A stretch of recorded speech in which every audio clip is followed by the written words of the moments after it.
Next game ng Team Pilipinas will be at 10:30 in the morning tomorrow, and we will air that live dito sa Active.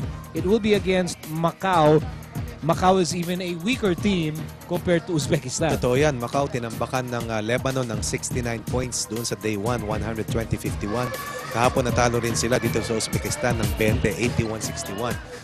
At dito sa laban natin sa Uzbekistan, hopefully we will go 3 in a row after dropping our initial game against China in day 1 of the FIBA Asia Cup. Here's the alley-oop, LA para kay Gabe. Tumulong din dyan si Douthit para mangyari yan. Gabe has been scintillating in his stint with this Gilas team. Very consistent. Overall, steady. Kagabi lang siya yung naging lockdown defender laban kay El Khatib. Yeah. Kasi na problema tayo dahil we used a big guy against El Khatib. Ginamit niya yung bilis niya. So we had to match up in terms of someone who can be able to defend him in terms of foot speed at saka hindi siya makakatira ng madali. At si Gabe Norwood, ang taas tumalo niyan. Alakas ang pangatawan. He was an able matchup laban dito kay El Khatib na gumawa pa rin ng 24 points. Parang nagtatalo pa si Rahimov tsaka yung head coach niya. Numbers of Jeff Chan on your screen. Very, very impressive shooting performance coming from Jeff Chan. 20 in the game for Jeff Chan. Sabi nga natin, he was 1 of 9 from the 3-point area heading into today's game. But getting another start from Coach Chot Reyes, he was blistering off the gate. 12 dun sa 23 puntos ng Team Pilipinas in the first quarter. Binuhos agad itong si Jeff Chan.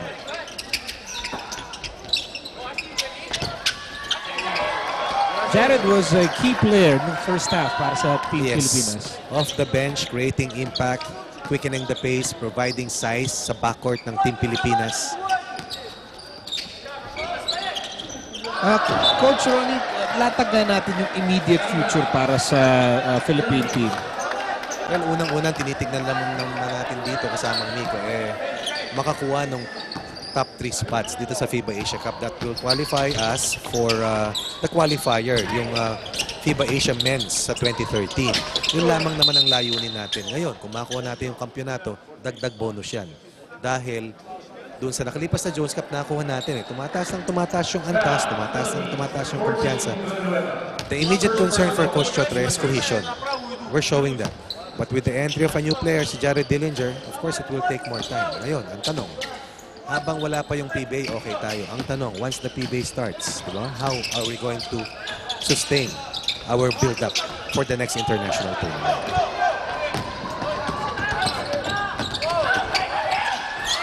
Dillinger finishes again. Si Dillinger, yung sa posisyon niya, other teams are having problems with it. It's a defensive matchup, no? Dahil he can play the 1, 2, and 3 spots. But one thing nice about what we're seeing right now para sa Team Pilipinas, si Matt Rosser. Slowly but surely is fitting in dito sa konsepto ni Coach Chot Reyes. Learning how to play dito sa kanyang mga kasama na hindi niya nakakasama dahil dati sila ni Garbo Lanete yung dalawang amateur players. Diba? Ngayon, isa na lang siya dyan.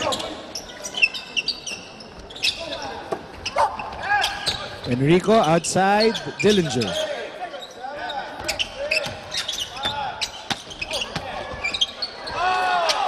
Reverse layup para kay Enrico Villanueva. Assist count continues to rise for Team Pilipinas. Matt Rosser creating that scoring look.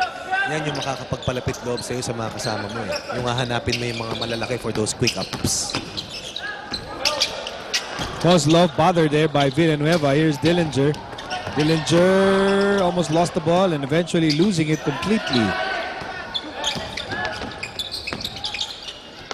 An easy basket there para kay Kim. Yung Uzbekistan, they were only in the game in the first quarter. They were shooting the ball so well, hitting 3-point baskets, accounting for 50% sa kanilang total field goal rate in the first 10 minutes. But after that, depensa ng Pilipinas, hindi na sila pinabuelo talaga. Ano pagkakaiba nung performance ng Philippines in this game compared to yung performance natin yung sa unang game natin against China? The only difference against China was, number 1, they were so big. Number 2, we relied on the 3-point shots. Dito hindi mo may kukumpara. Mas comparative yung laban natin sa Lebanon. Did we rely too much on the 3-point shot nung first game? Nangyari dahil yun ang ibinigay ng China. Pero against Lebanon, we also played the 2-3 zone defense against us, hindi na tayo natakam. Even if they were playing zone, we worked that ball inside to Marcus Douthit. We worked that ball inside against their closeouts. And as a result, tumaas nga yung ating porsyento from the outside. Hindi sila nakatakbo. We went to the line. We made our free throws. At higit sa lahat, Marcus Douthit had a lot of touches. And he delivered for Team Pilipinas. Saka yung depensa natin talaga, kumapit. Kumapit laban sa Lebanon kumpara dun sa China. Because of the rebounding as well. You don't make a defensive stop if you don't secure a rebound. That is one thing that we were not able to do well against China. Toss to Gary for 3. We shot 17% against Lebanon, and even against China, we did not shoot the ball so well from the 3. Ilan ba yung atin sa China? 6 of 35, 17%. But here today, shooting well against the defense of Uzbekistan. Uy, follow away para kay Yugenusov.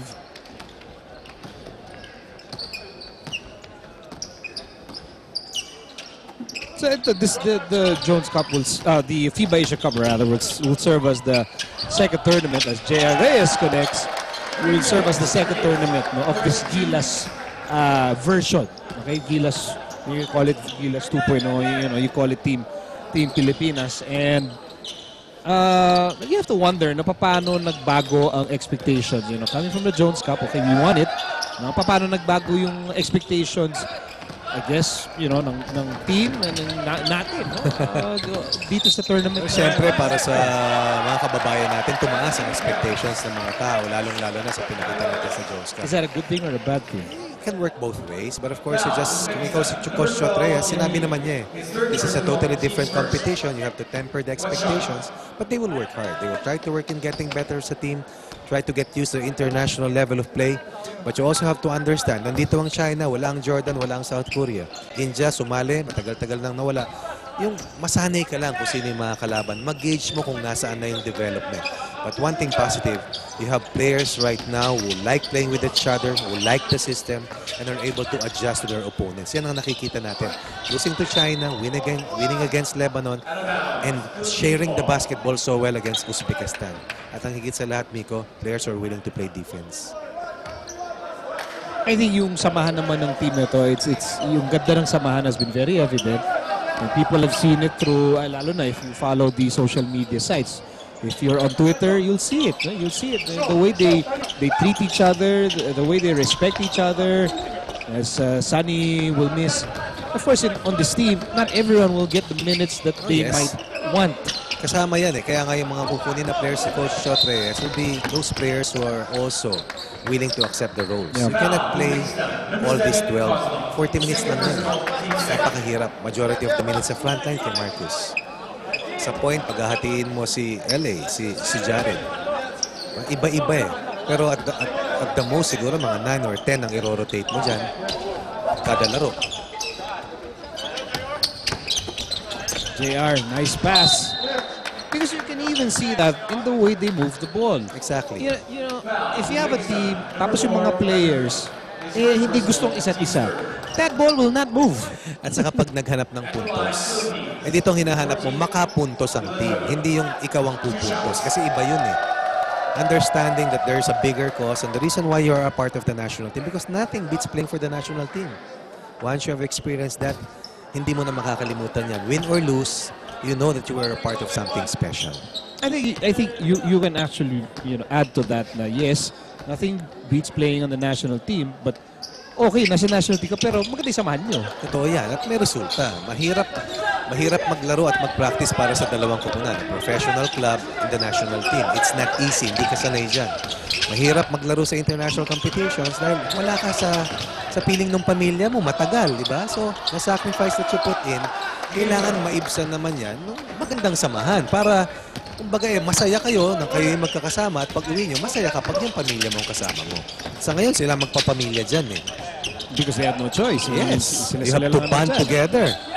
Oh, almost a putback slam by si Gabe Norwood nga, by Matt Ganuelas Rosser. He's so active. Because he's enjoying yung opportunity na binibigay sa kanya ni Coach Chot na may minuto siya. Pero he's he's the young guy on this team. Yes. Siya ang tagalaba. Siya ang Totoy. Siya ang taga-plancha sa team na to. Siya si Totoy Fro. Gusto ko lang sabihin, I think he has come out of his shell. Dito These sa are larong to. aggressive plays by Matt, ha? Pero I'm sure that Coach Chotres has seen a lot dito sa young man na to, sa kanilang mga ensayo. Hindi naman niya lalagay yan. Ito. Saka nakita ko siya maglaro sa California. Oo. Miko, nakita ko siya. He was the best player dun sa koponan na nakalaro namin. Okay. And he already mentioned there that he wanted to play for Smart Gilas. And a few months after, nandito na nga siya sa Pilipinas. What is it for Matt? The experience of, spending time with all these guys, Siyempre, Marcus doubted with his experience, guys like Gary, si Jeff. Parang si Gabe Norwood, to tama yung sinasabi ng mga tao eh. Gabe Norwood also played for the national team before playing for any team sa Pilipinas. Now, even the outside shooting of our big guys, like JR is. Nasa 10 na yata yung 3-point conversions natin dito, kasamang Miko. 35-point advantage laban sa Uzbekistan. That goes wide. I will probably make one request from our national team. And I know, and I can see that yung napakaganda na kanilang samahan. They love spending time together. They love dancing together. Gumawa sila ng video, di ba? Ikaw ba familiar sa Oppa Gangnam Style? Na sinabi na sa akin ni Maguyan nung isang araw Gumawa sila ng video, pero may timeout muna tayo yata, no? Timeout muna tayo. We'll continue our story. Okay, Philippines on top, 79-44. Back in a moment.